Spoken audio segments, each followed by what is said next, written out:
Good morning. My name is Vlad. I'm a recovered alcoholic and drug addict. I'm going to continue reading my new Bible, the ESV, and we're on Genesis 2, at least one chapter a day on my days off. I love you all. The seventh day God rests. Thus the heavens and the earth were finished, and all the host of them. And on the seventh day God finished his work that he had done, and he rested on the seventh day from all his work that he had done. So God blessed the seventh day and made it holy, because on it God rested from all his work that he had done in creation. The creation of man and woman. These are the generations of the heavens and the earth when they were created, in the day that the Lord God made the earth and the heavens, when no bush of the field was yet in the land, and no small plant of the field had yet sprung up.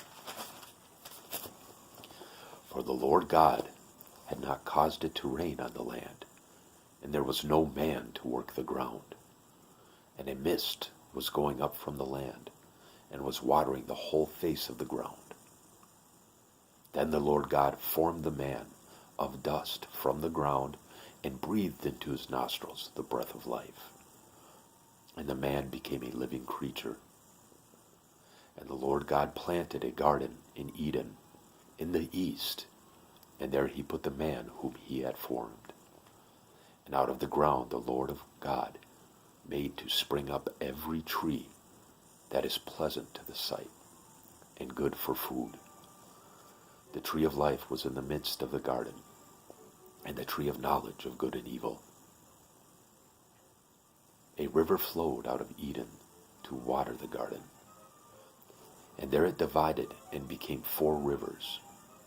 The name of the first is the Pishon. It is the one that flowed around the whole land of Havilah, where there is gold, and the gold of that land is good. Bdellium and onyx stone are there. The name of the second river is Gihon.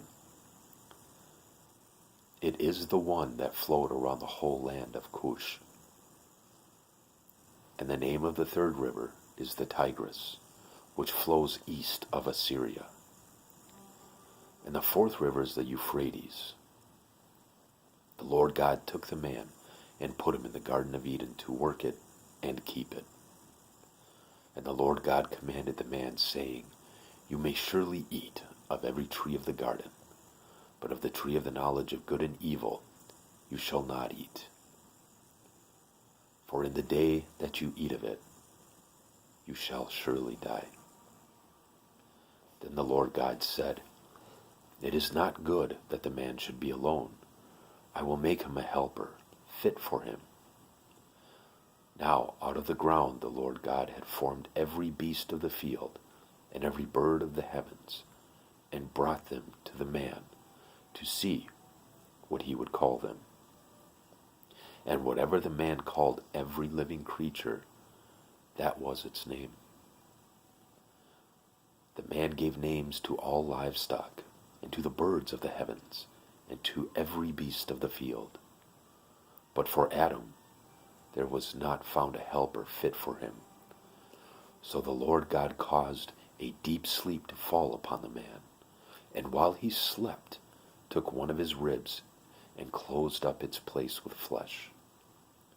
And the rib that the Lord God had taken from the man, he made into a woman, and brought her to the man. Then the man said, This at last is bone of my bones, and flesh of my flesh. She shall be called woman, because she was taken out of man.